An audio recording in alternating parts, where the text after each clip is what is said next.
शांति।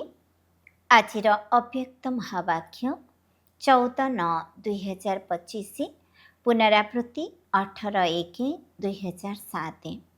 मुरलीर सारांश एबे निजको मुक्त करी मास्टर दाता होई समस्तको मुक्ति प्राप्त कराइबार निमित्त हुओ।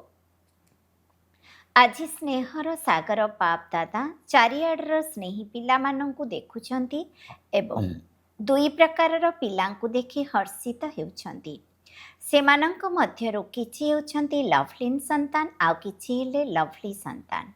तेबे दुई प्रकारर पिलांकर स्नेहर तरंग अमृत बेला पूर्वरु मध्य बाबांक निकटरे पहुँचीबारे लागिछि एवं प्रत्येक संतानर हृदय रे मेरे बाबार संगीत आपे आपे बाजिबारे लागिछि।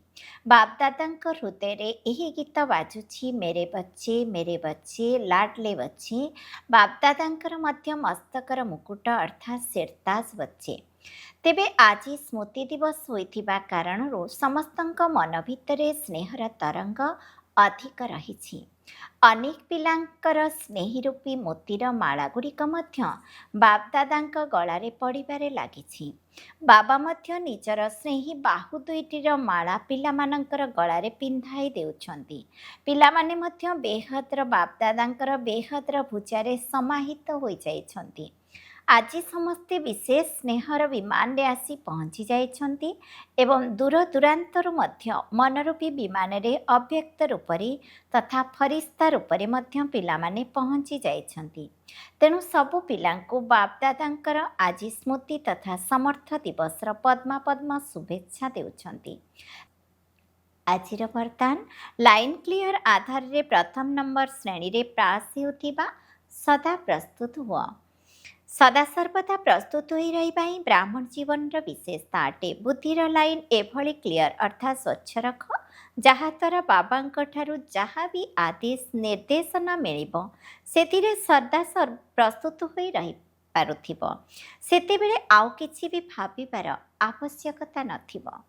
अचानक गोटिए प्रश्न आसिबो, आदेश मिलिबो एहिठारे ही रही जाओ, अमुक स्थान रे पहुँची जाओ।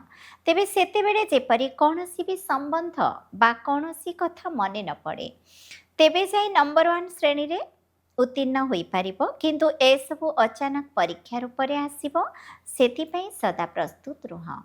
स्लोगान मन को शक्तिशाली करिबा पई आत्मा को ईश्वरीय स्मृति एवं शक्ति रूपी भोजन दिया। अव्यक्त इशारा एबे लगंड अग्नि को प्रज्वलित करी जोग को ज्वालारूप कर। केतेक पिला कहउचंती जेतेबेले आमे जोग करिबा पई बसुछु सेतेबेले आत्माभिमानी हेबा परिवर्ते सेवा मने पड़ुछि। किंतु एभली हेबा उचित नुहे, कहीं शेष समय जदि अशरीर हेबा परिवर्ते सेवार मध्य संकल्प चलिबो तेबे गोटिए सेकेंडर परीक्षा रे फेल होई जिवो। सेतेबेले केवल बापा एवं निराकारी निर्विकारी एवं निराकारी स्मृति व्यतीत अन्य किछि मने न रहू। सेवार संकल्प आसिले मध्य साकार स्थिति को आसीजिवो। सेथिपाई जेउ समय जेउ स्थिति चाहिबो ताहा होई पारुथिबो, नचित धोका खाइजिवो। ओम शांति।